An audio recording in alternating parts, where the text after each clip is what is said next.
इस क्वेश्चन में हमें x की वो वैल्यू फाइंड करनी है जिसके लिए ये कंडीशन सेटिस्फाई हो जाए। x plus one is equal to modulus of 2x minus one. ठीक है, सो सबसे पहले हम क्या करेंगे, लेट अस स्टार्ट। इस इक्वेशन को लिख लेते हैं। अब इसको सॉल्व करने के लिए सबसे पहले हमें पता होना चाहिए कि ये क्या चीज है। मॉडुलस की डेफिनेशन हमने देखी थी। मॉड x क्या होता है भैया? मॉड x इक्वल होता है x के अगर x आपका ग्रेटर देन इक्वल टू 0 है तो, और अगर x आपका स्ट्रिक्टली लेस देन 0 है तो मॉड x इक्वल होगा माइनस x के। अब इसी डेफिनेशन के अकॉर्डिंग हम ये वैल्यू निकालेंगे कि ये मॉड 2x माइनस वन क्या होता है। सो ये इक्वल होगा 2x माइनस वन के अगर if 2x minus one is greater than और इक्वल्स टू 0, और ये होगा इसके माइनस के इक्वल अगर 2x minus one strictly less than 0 होता है तो। यहाँ पे मॉड के अंदर जो वैल्यू लिखी हुई है वही वैल्यू हम यहाँ पे लिखते हैं।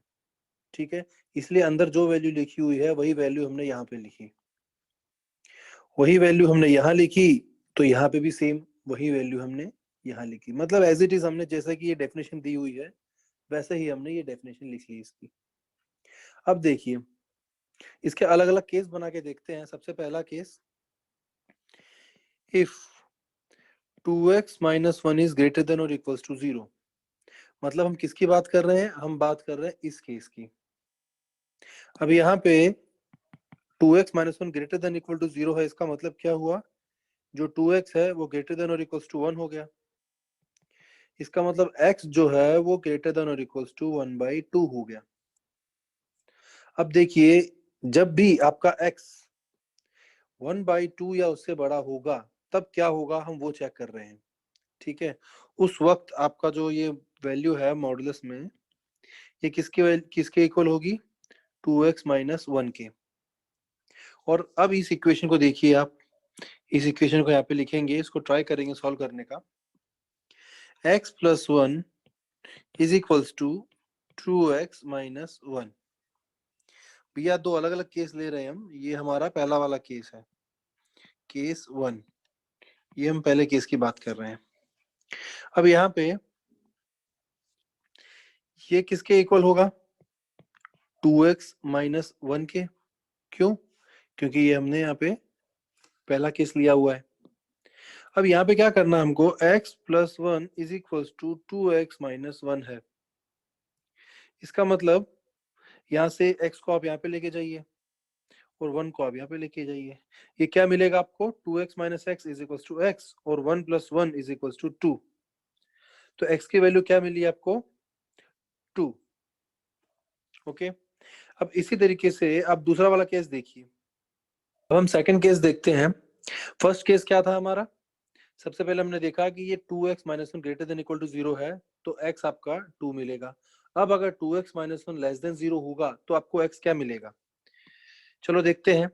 So if 2x minus one is less then 0, तो यहां से पहले x की वैल्यू निकालो, क्या आएगी आपकी? 2x is less then 1 imply x is less then 1/2। Okay, अब यहाँ पे आपका ये मॉडुलस क्या होगा? 2x माइनस वन इसके माइनस के इक्वल होगा, क्योंकि यहाँ पे हमने वही लिया हुआ है। ओके, अब देखिए ये किसके इक्वल होगा? ब्रैकेट ओपन कीजिए, माइनस साइन को अंदर लेके जाइए, ये मिलेगा आपको माइनस 2x प्लस वन। सो मॉड जो 2x माइनस वन है वो क्या हो गया? Minus 2x plus one. Okay, अब आगे देखते हैं। ये जो इक्वेशन थी हमारी x plus one is equals to mod 2x minus one, यहां से क्या मिलेगा हमको? ये जो मॉड 2x माइनस वन है वो माइनस 2x प्लस वन के इक्वल है। सो यहाँ पे क्या लिखेंगे? Minus 2x plus one. अब ये जो इक्वेशन है इसको सॉल्व करना है हमको भैया। x plus one is equals to minus 2x plus one, ये क्या इंप्लाई करता है? इस माइनस 2x को वहां पे लेके जाइए और 1 को वहां पे ले आइए। सो क्या मिलेगा आपको? 3x is equals to 0। Okay, इसका मतलब यहां से क्या मिला आपको? जो x है वो आपका 0 होगा। इसका मतलब क्या हुआ? यहाँ पे देखो, जब भी आपका जो x है, हमने x लिया ग्रेटर देन और इक्वल्स टू 1/2, जब आपका x greater than equal to 1/2 होगा उस वक्त आपका x क्या आएगा, सिर्फ 2। और अगर आपका x 1/2 से छोटा हुआ तो आपका x क्या आएगा, ओनली 0। अब इस चीज को हम रियल लाइन पे समझने का ट्राई करते हैं। मान लो ये हमारी रियल लाइन है, ये है हमारा 0 और ये 1 और ये 2। अब देखिए यहाँ पे हम बीच में ले लेते हैं 1/2। अब जब भी आपका जो नंबर है, यहाँ पे हम क्या बोल रहे हैं, x greater than equal to 1/2। हम इन सब नंबर्स के लिए चेक कर रहे हैं। पहले केस में 1/2 और इससे बड़े जो नंबर्स हैं इन सब एक्सिस के लिए, मतलब ये सब अगर x की वैल्यू होंगी तो कौन से x की ऐसी वैल्यू होगी जिसके लिए हमारा जो गिवन था ये सेटिस्फाई हो जाएगी कंडीशन। सो हमें क्या मिला, हमें मिला x इक्वल टू 2। मतलब जब भी x आपका 1/2 से बड़ा होगा उस वक्त सिर्फ 2 एक ऐसी वैल्यू होगी जिसके लिए जो कंडीशन सेटिस्फाई होगी, बाकी किसी के लिए कंडीशन सेटिस्फाई नहीं होगी। सो जब भी आपका x 1/2 या उससे बड़ा है तो आपका आंसर इसलिए आया 2। और जब आपका जो x है वो 1/2 से छोटा होता है उस केस में कौन सा x की वैल्यू आएगी, यहाँ पे देखिए 0। मतलब सिर्फ 0 के अलावा ऐसा दूसरा कोई नंबर नहीं होगा 1/2 से छोटा जिसके लिए ये कंडीशन सेटिस्फाई हो जाए, ये वाली। आप इसको चेक, अब इसको पहले इसको कलेक्टिवली लिख लेते हैं। इसका मतलब क्या है, इसका सीधा सा मतलब इतना है भैया कि अगर ये जो इक्वेशन है, ये इक्वेशन कब सेटिस्फाई होगी, कौन सी वैल्यू के लिए, जब x आपका 0 होगा और होगा 2। इन दोनों के अलावा ऐसी दूसरी कोई वैल्यू नहीं है जिसके लिए x + 1 = mod 2x - 1 होगा। आप पुट करके देख लीजिए, पहले 0 पुट करके देखिए। यहाँ पे जब ये 0 यहाँ पे पुट करेंगे तो 0 + 1 1, और यहाँ पे 0 पुट किया तो ये गया, -1 का मॉडुलस लिया तो 1, तो ये ट्रू। 2 पुट करोगे तो ये 3, और यहाँ पे भी 2 पुट करोगे तो आपका आएगा 3। तो इनके लिए तो हो रहा है, दूसरा कोई वैल्यू पुट करके देखिए, 1 1 + 1 2, और ये क्या आएगा, 2 2 × 1 2 2 - 1 1। सो ये क्या आ गया 1, और ये क्या आया 2। सो ये इक्वल नहीं है। इसी तरीके से आप कोई भी नंबर देख लीजिए, इक्वल नहीं होगा, क्योंकि हमने प्रूफ कर दिया कि सिर्फ x = 0 और 2 के लिए ही ये कंडीशन सेटिस्फाई होगी। ठीक है, अब आगे बढ़ते हैं। नेक्स्ट क्वेश्चन है आपका, इफ, यहाँ पे देखिए जो c है अगर आपका 0 और 1 के बीच में है, हम रियल लाइन ड्रॉ कर लेते हैं भाई, हम रियल लाइन ड्रॉ कर लेते हैं। ये है मान लो हमारा 0, ये है -1 और ये है 1। अब कोई भी नंबर लीजिए आप, ऐसा नंबर जो 0 और 1 के बीच में है, कोई भी रियल नंबर ले लीजिए।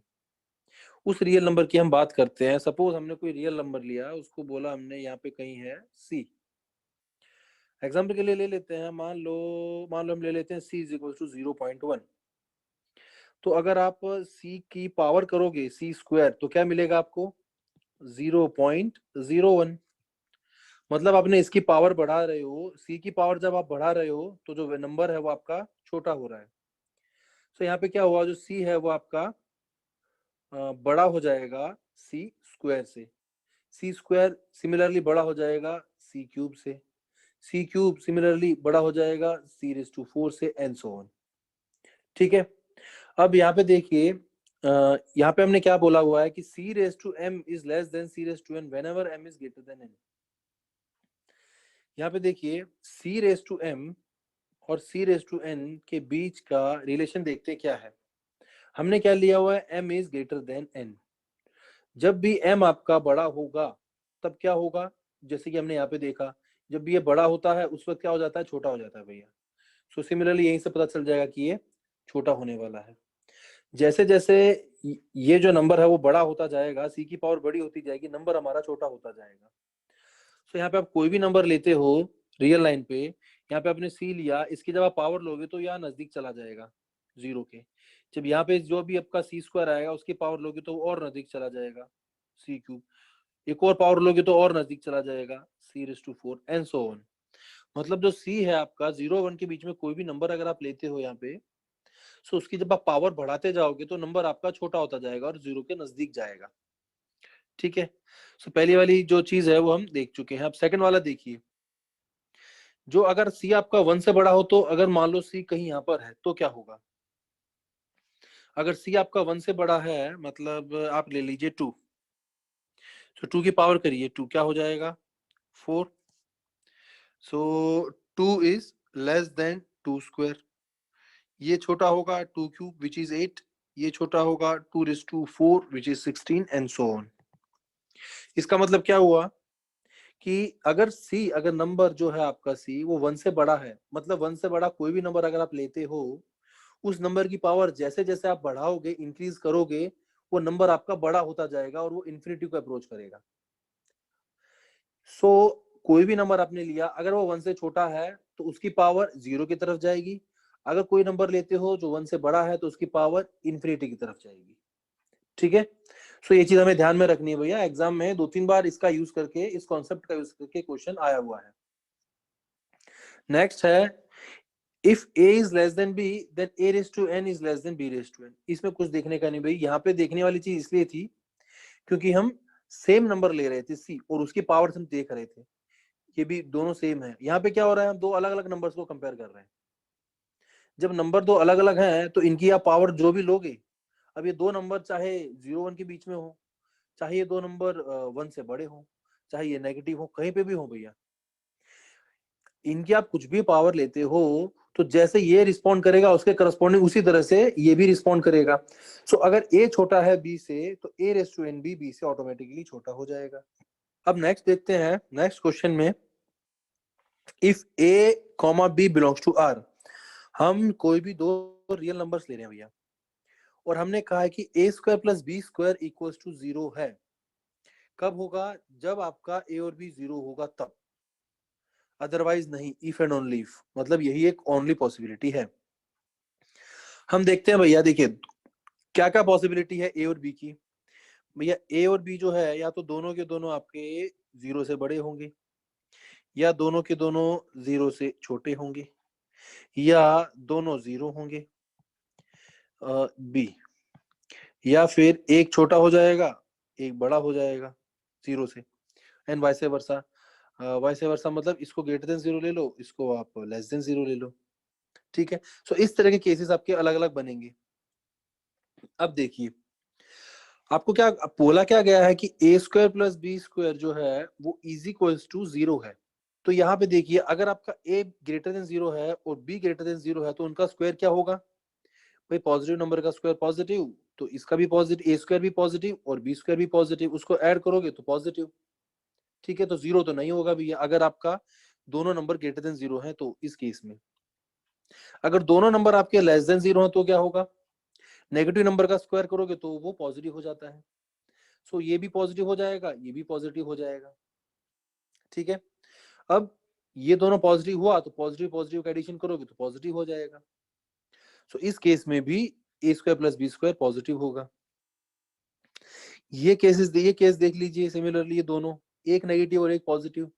भैया नेगेटिव लो चाहे पॉजिटिव लो, स्क्वायर लोगे तो ये दो वो क्या होने वाले, पॉजिटिव, और पॉजिटिव नंबर का एडिशन पॉजिटिव. सो सिर्फ एक ही पॉसिबिलिटी है, a इज इक्वल टू 0 और b इक्वल टू 0. जो आप यहाँ पुट करोगे तो आपको क्या मिलेगा, 0. अदरवाइज ए और बी की दूसरी कोई वैल्यू नहीं होगी 0 के अलावा जिसके लिए ये a square plus B square 0 हो जाए.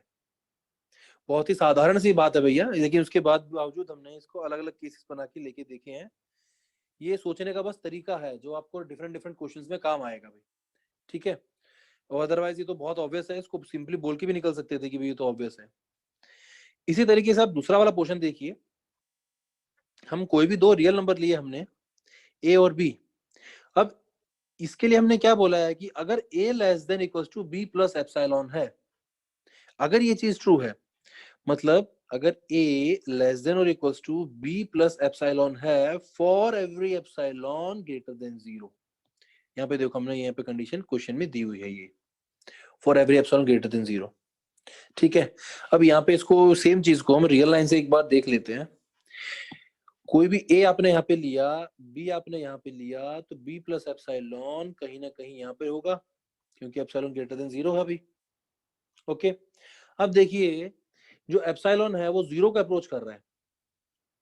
एप्सिलॉन 0 को अप्रोच कर रहा है, एप्सिलॉन ग्रेटर देन 0 है ना भाई. ग्रेटर देन 0 मतलब कुछ भी ले सकते हो.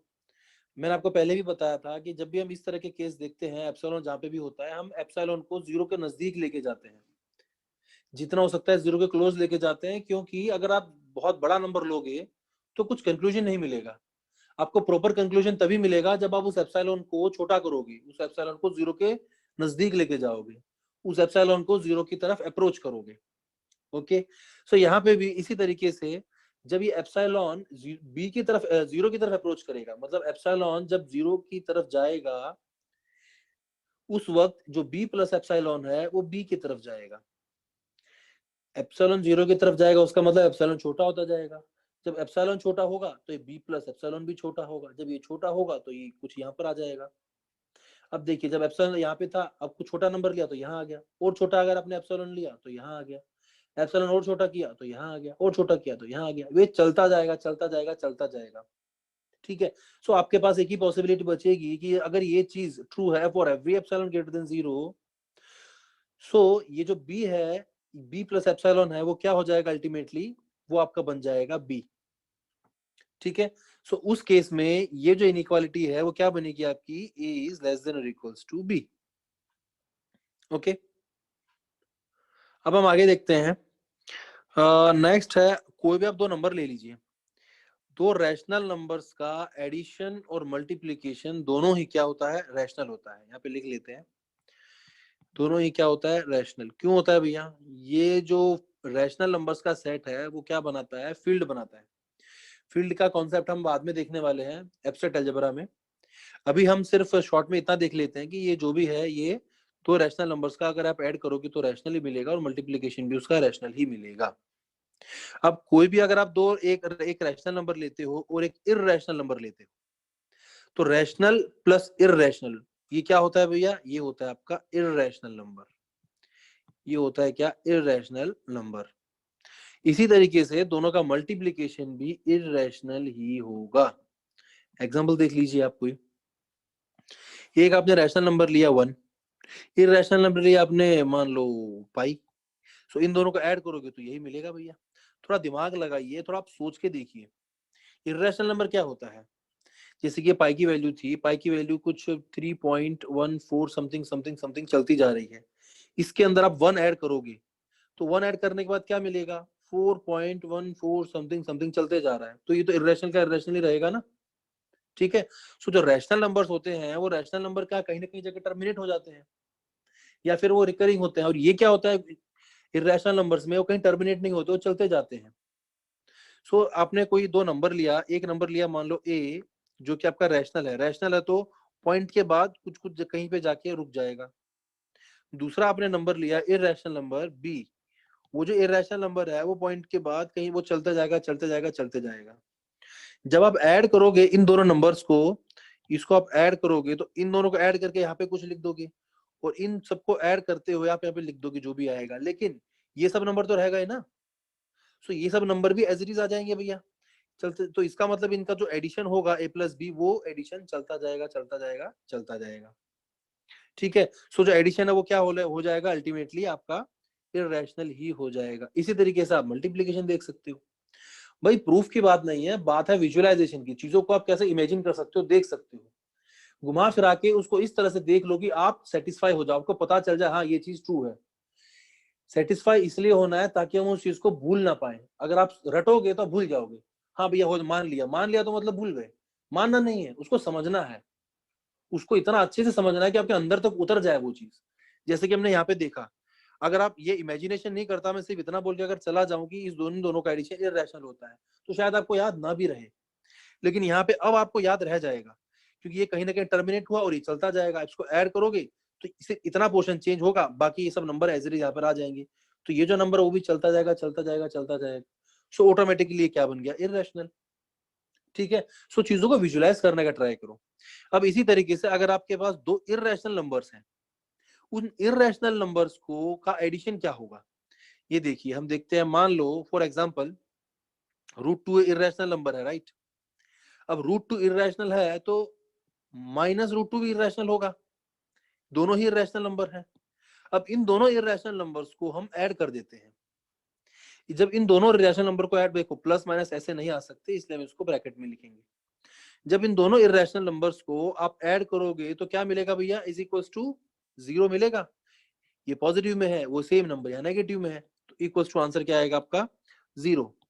इसका मतलब क्या हुआ, दो इरेशनल नंबर्स को आपने ऐड किया और आंसर आपका क्या आ गया, रैशनल नंबर। अब दूसरे कोई दो नंबर लेके देखिए आप, हमने लिया √2 प्लस √3, इन दोनों को ऐड करोगे तो क्या आएगा भाई, ये नंबर भी ऐसा है पॉइंट के बाद चलते जा रहा है, ये नंबर भी ऐसा है जो पॉइंट के बाद कहीं ना कहीं चलते जा रहा है। जब इसको ऐड करोगे तो ये √2 प्लस √3 कुछ नहीं भी है, ये रहने वाला है, √2 प्लस √3 यही होगा और कुछ नहीं होगा। इसका जो एडिशन होगा, जैसे कि हमने √2 लिया, √2 पॉइंट के बाद कहीं ना कहीं चलते जा रहा है, सिमिलरली √3 भी पॉइंट के बाद बस चलते जा रहा है, इन सबको ऐड करते जाओगे आप सभी नंबर्स को, तो ये भी एक नया नंबर मिलेगा और वो नंबर भी ऐसे ही चलते जाएगा चलते जाएगा चलते जाएगा। सो ये जो होगा वो नंबर आपका क्या बनने वाला है, इररेशनल नंबर। ठीक है, इररेशनल, तो इसका मतलब रैशनल, मतलब दो इररेशनल नंबर अगर आप लेते हो तो इररेशनल नंबर्स का एडिशन रैशनल भी हो सकता है और इररेशनल भी हो सकता है। सो यहाँ पे क्या लिखेंगे हम, ये हो सकता है भैया रैशनल भी हो सकता है और इररेशनल भी हो सकता है। अब इसी तरीके से आप x इंटू वाई देखो, दो नंबर, ये देखा हमने √2, इसको हमने मल्टीप्लाई किया 1/√2 से। भैया ये जो √2 है वो इरेशनल नंबर है और 1/√2 भी इरेशनल है। जब इन दोनों को मल्टीप्लाई करोगे तो ये दोनों कैंसिल हो जाएगा, तो आंसर क्या आएगा आपका 1। और 1 क्या होता है भैया, 1 होता है रैशनल नंबर। अब दूसरे कोई दो नंबर को अगर आप करके देखते हो √2/√3, सो ये भी इरेशनल है, ऊपर √2 और जो √3 है वो भी इरेशनल है। सो √2/√3 ये भी क्या होने वाला है आपका, इरेशनल होगा। अब देखो इसका मतलब क्या हुआ, दो इरेशनल नंबर्स का मल्टीप्लीकेशन क्या हो सकता है, रैशनल भी हो सकता है और इरेशनल भी हो सकता है। अगर आप यहां से नहीं हो रहे हो सेटिस्फाई तो इसको करके देख लो, मतलब अगर √2 इंटू √3 करो तो क्या आएगा, ये आएगा आपका √6। अब √6 क्या होता है, वो भी आपका इरेशनल होता है। सो मल्टीप्लीकेशन भी रैशनल इरेशनल कुछ भी हो सकता है। सो यहाँ पे भी क्या लिखेंगे, ये आएगा क्या, रैशनल और इरेशनल कुछ भी हो सकता है। ठीक है,